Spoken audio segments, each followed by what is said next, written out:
সরদার, আর আমি গৌসবাকে বানাইলাম আমি সুলতানুল আউলিয়া, সকল আউলিয়াদের সরদার।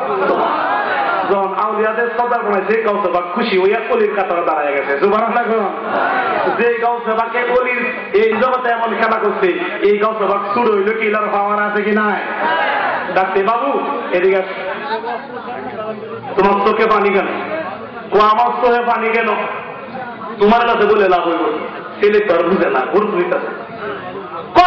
তোমার আমি জিজ্ঞেস করছি তুমি কান্দ কেন? আমি কান্দি কেন?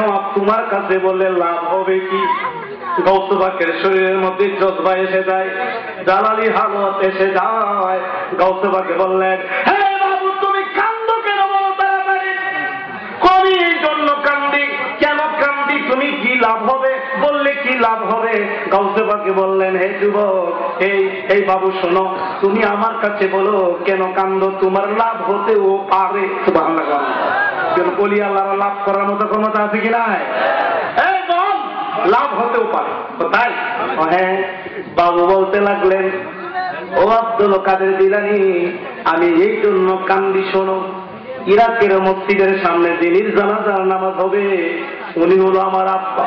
আমার আব্বা দেখা করতে যায় নাই, আমি আমার আব্বার সবচেয়ে ছোট ছেলে, এই জন্য আমি আমার আব্বাকে আব্বা বলে বলতে যাই নাই, এই জন্য আমি আব্বা বলে বিনায়া কান্দি।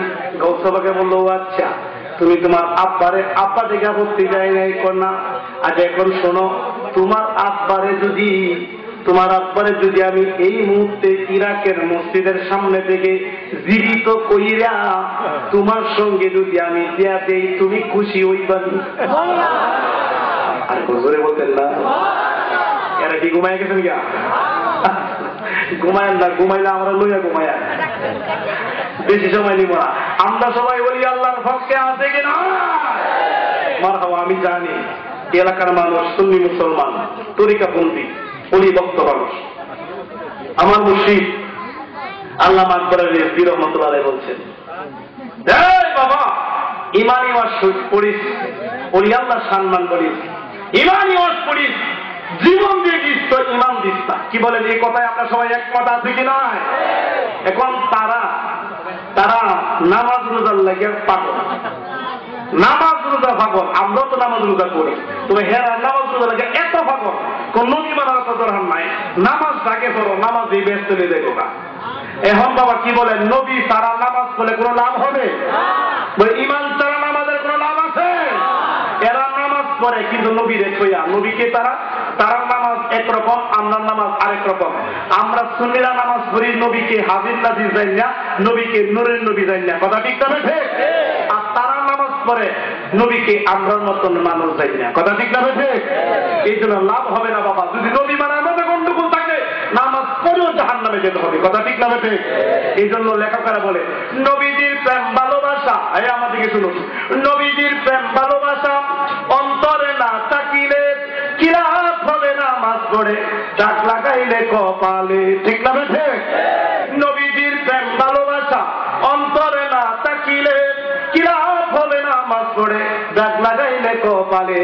জিন্দেগির বন্দিগি বিফল যদি না থাকে ঈমান, জাহান্নামের আগুনে জ্বলবে প্রমাণ আছে পাক কোরআন। কাদা কুমিনাল্লাহি নূর, নূর বলেছে পাক কোরআন খোদার জাতি, নূরের জ্যোতি নবীজি, বিশ্বাস করার নাম ঈমান। কাদা কুমিনাল্লাহি নূর। সুবহানাল্লাহ। আমরা কি নবীরে মানতে চাই কি চাই না? আর নবীকে মেনে যদি নামাজ পড়ে আমরা 5 ওয়াক্ত, তাহলে লেখা হবে 50 ওয়াক্ত। সুবহানাল্লাহ। আর নবী মারার মধ্যে গন্ডগোল থাকলে নামাজ পড়েও জাহান্নামে যেতে হবে। কথা ঠিক না ঠিক? তাহলে আমরা নবীকে মেনে নামাজ পড়তে চাই কি চাই না? সকলে নামাজ পড়ে। যে কথা বলতেছিলাম, গৌসবাক বলেন, বাবু তুমি তোমার আব্বার লাই কান্দ। হ্যাঁ, এখন যদি তোমার আব্বারে আমি জীবিত করে তোমার লগে দেখি তুমি খুশি হইবা? হ্যাঁ অবশ্যই খুশি হবো। কারণ তারা তাড়াতাড়ি আসো, জানাজা কিন্তু হয়ে যাচ্ছে। সুবহানাল্লাহ। কথাটা কেন আছে? এই মধ্যে গৌসবাক আব্দুল কাদের জিলানী রাদিয়াল্লাহু তাআলা ছেলেটারে লইয়া বাবা আস্তে আস্তে যাইতে লাগলো। যাইতে জানাজার ফিল্ডে হাজির, জানাজার মাঠে গিয়ে হাজির, গিয়ে দেখতেছেন আবু সালেহ জঙ্গি মুস্তাফ জানাজার নামাজ শুরু করে দিবে। এই মুহূর্তে পিছন দিক দিয়ে গৌসে পাক আব্দুল কাদের জিলানী ছোট মানুষ গিয়া ডাক মারলেন, আব্বা গো,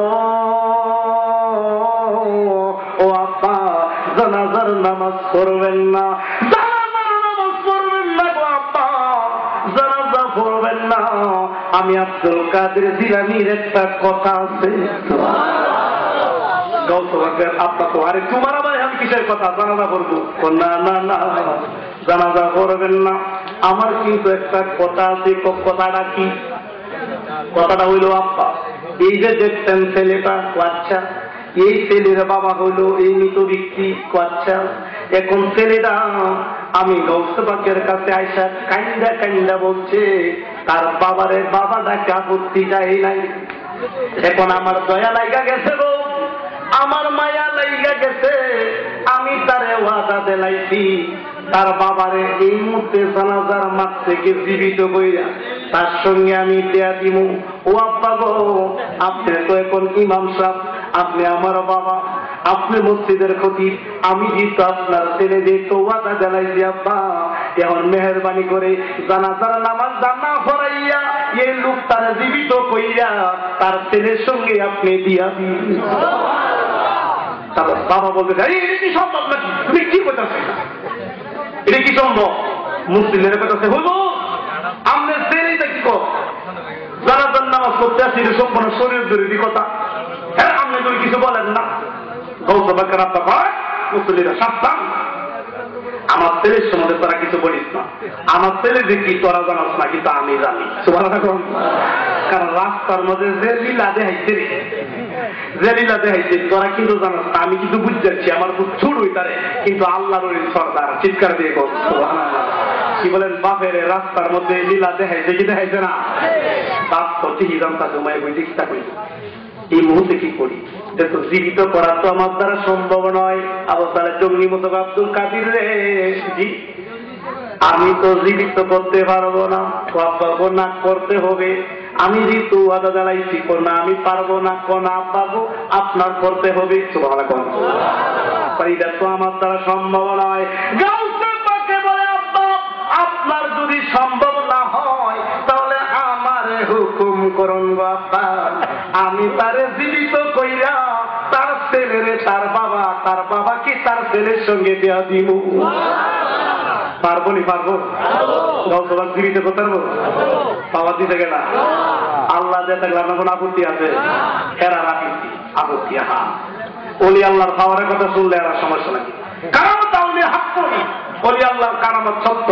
এই পৃথিবীর মানুষের পাওয়ার যেখানে শেষ, ওলি আল্লাহর পাওয়ার এখান থেকে শুরু। কথা ঠিক না বেঠে? অর্থাৎ এই পৃথিবীর মানুষের পাওয়ার যেখানে শেষ, ওলি আল্লাহর পাওয়ারটা এখান থেকে শুরুই নয়। অর্থাৎ আমাদের জন্য যা অসম্ভব, ওলি আল্লাহদের জন্য তাহা সম্ভব। কথা ঠিক না বেঠে? মরারা জীবিত করে, বেড়ারা বেদি বেড়ায় না, বেদিরে বেড়ায় না, এই তো হলো ওলি আল্লাহর কারামত। কথা ঠিক না বেঠে? গৌসে পাক আব্বা, আমি যদি না পারে আমারে অর্ডার করুন, আমি তারা জীবিত করে দিয়ে দিই। সুবহানাল্লাহ কইতেন না? মুসলিম এরকম কি আশ্চর্যের বিষয়। আমরা জানার জন্য করতে আসছি, এখন বলে জীবিত করবে। হ্যাঁ, আশ্চর্যের বিষয়, সকলেই অবাক হয়ে গেলেন। কিন্তু থেকে অবাকের বিষয়, আপনাদের মসজিদের ফিল্ডে যদি, মসজিদ মাঠে যদি এমন হইতো তো অবশ্যই আশ্চর্য লাগার কথা। মুসলিমদের বলতে পারি এই কি, হ্যাঁ, আমরা জানাজা করতে আসছি, এখন বলে গৌসে পাক ছোট মানুষ জীবিত বলে করবে, আল্লাহ জানে কি হয়। এই মুহূর্তে বাবা গৌসে পাক বলেন, আব্বা গো, আমার হুকুম করুন। গৌসে পাকের কাছে ডেকে নিয়ে গৌসে পাকের আব্বা বললেন, বাবু জি, ও আব্বা, আমার বাবু শোনো, ও বাবু আব্দুল কাদের জিলানী, যাও যাও যাও, আমি বাবা হয়ে তোমার আদেশ দিলাম, তুমি যদি পারো তাহলে তারে জীবিত কইরা তার বাবারে তার ছেলের সঙ্গে তুমি দিয়া দাও। গৌসে পাক আসতো, কি বলেন, গৌসে পাক পারবো না? কেমন পারতো? কি খাওয়ার মনে? গৌসে পাক রাস্তায় দাঁড়ানো, এদিকটা আজরাইল আর গৌসে পাক মুখামুখি। গৌসে পাক শুরু করতো জিজ্ঞেস করে, তোর নাম কি? সুবহানাল্লাহ। আজরাইল ফকিরের বাড়ি তো এত বড় সাহস, আমার দিকে আমার নাম কি? হ্যাঁ, আজরাইল তোর নাম কি? গৌসে পাক আপনার নাম কি? সুবহানাল্লাহ। কি বলেন, পাওয়ারটা কম না বেশি? আজরাইল করা আমার পরিচয় দিই, পরিচয় দিলে তুই প্রস্তাব করি। আজরাইল পরিচয় দে, হ্যাঁ বাবু হুন, ইসমি আজরাইল, আমার নাম হলো আজরাইল। গাউসে বাবু, আচ্ছা তুই আজরাইল কহ, আরে তোমার তো আমি বহুদিন যাবত খুঁজতাছি, তোমার আমার না অনেক কথা বলছি, বহুদিন যাবত বলো খুঁজতাছে আজরাইল কি, আমি বলছিলাম আমাদেরকে ভয় পাইব, ও না আমার ওগুলো খুঁজতাছে, তোমার এখন না। তো তোমার নামটা কি? আমার নাম ইসমি আব্দুল কাদের জিলানী। ও আচ্ছা তুমি আব্দুল কাদের? হ্যাঁ। কেন খুঁজছে আমারে? আজরাইল বলে তুমি কেন আমারে খুঁজো? আমি খুঁজতেছি আপনার হাতের মুঠের মধ্যে কি রুহু, কয়টা, কয়েক 11টা, কয়েকটা রুহু আমার জ্বালাইতে হবে। না কন্যা রুহু দেওয়া যাইতো না, ওকে এই মালের বিষয়, কন্যা রুহু দিতে হবে, কন্যা দেওয়া যাবে না, কন্যা রুহু দিতে হবে, কন্যা দিব না। গাউসে পাক বললেন রুহু যদি না দাও তাহলে আমি আব্দুল কাদের জিলানীর সামনে থেকে তুমি আজরাইল যাইতে পারবে না। আজরাইলের হওয়ার বিষয় না গাউসে পাকের হওয়ার বিষয়? কি পাওয়ার দেওয়া হয়েছে বলি আল্লাহ। নবীর উম্মতের ওয়াজ করতেছি বাবা, আমি নবীর সম্মান করতে গিয়ে বুঝাইতেছি। হ্যাঁ, নবীর উম্মতের যে কি শান, আর নবীর শান তো অনেক উপরে। গাউসে পাক বললেন, হ্যাঁ আজরাইল রুহ একটা দিলাও, কন্যা দিব না, কন্যা দিলে যাইতো পারবা না। তুমি কি বলো এগুলি? কত বড় বড় রাজা বাদশারে আমি ছায়া থেকে রুহুটা বেরিয়ে নিয়ে আসি, আর তুমি ছোট অনুসারে আটকাও। হ্যাঁ রুহ দিতে হবে, রুহ দিব না। এই মুহূর্তে বাবা গাউসে পাকের সামনে থেকে আজরাইল দৌড় মারালো, দৌড় যখন মারলো পিছন দিক দিয়ে গাউসে পাক দৌড় মারালো, দৌড় মারিয়া এমন এক চাপা মারছে আজরাইলের কোমরে। চাপা মারার সাথে সাথে আজরাইল কোমর লইয়া মাটিতে বইয়া গেছে। মাটিতে বলি, ও আল্লাহ তুমি দেখি বানাইছো, আমি আজরাইল মানুষের জান কবজ করি, এখন আমার যে কবজ করে জমা হবে না। কি বলেন ওলি আল্লাহর ভাবনা আছে কিনা? আল্লাহ কয় এই তেলা তেলা কিসা তেলা, এলা আমার বন্ধু, আমার বন্ধু তেলাটা কিসা। খুব আমার এত বড় ক্ষমতা, শুন ওলি যা কয় তো ওলি কনা, ওলি যাহা বলে তো ওলি বলে না, এটা তো আমি আল্লাহই বলি। সুবহানাল্লাহ, কথা ঠিক না? বটে হাদিসে কুদসির মধ্যে আছে লিসানাল্লাহ লিসানিহি কালবাল্লাহ কালবিহি ইয়াদুল্লাহ ইয়াদিহি ফাওকা আইদিহি। আল্লাহ বলে ওলির জবান আমি আল্লাহ পাকের কুদরতি জবান, ওলির হাত আমি আল্লাহ পাকের কুদরতি হাত, ওলির পা আমি আল্লাহ পাকের কুদরতি পা। ওলি যাহা বলে রে এটা ওলি বলে না, এটা মূলত আমি আল্লাহ পাকই বলি। তাহলে এই যে রুহুদের চাইছে ওই যে জীবিত করবে, এটা তো উনি কইছে না, আল্লাহ হইতে কইছে। সুবহানাল্লাহ, কথা ঠিক না? বেঠে রুহ একটা কায়দা লেখা, কি পাপ কায়দা লেখা হলে আদাইতেছে জীবিত করবে লাশ। লাশ তো সকলে অপেক্ষায়, উনি ছোট ছোট কদম দ্বারা যাচ্ছেন, সকলেই অপেক্ষমান কিভাবে জীবিত করবেন। এই মুহূর্তে আমার আল্লাহ জিব্রাইলকে ডাক মারলেন, জিব্রাইল জি, ও জিব্রাইল, মিকাইল, ইসরাফিল, আজরাইল তোরা কোথায় রে? তাড়াতাড়ি আমার বন্ধু আব্দুল কাদের জিলানীর কাছে চলে যাও, কারণ আমার বন্ধু এখন তারে জীবিত করবে। যদি জীবিত না হয়, যদি জীবিত না হয় আমার বন্ধুর কলঙ্ক, মানে আমি আল্লাহ পাকের কলঙ্ক।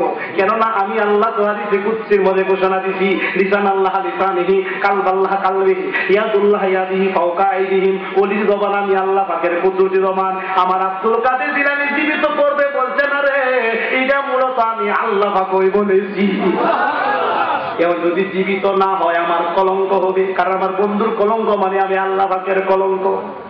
যাচ্ছে জীবিত করার জন্য, সকলেই তাকিয়ে রইলেন কিভাবে জীবিত করবে দেখবেন। তো জিকির করি আল্লাহ আল্লাহ আল্লাহ আল্লাহ আল্লাহ আল্লাহ আল্লাহ।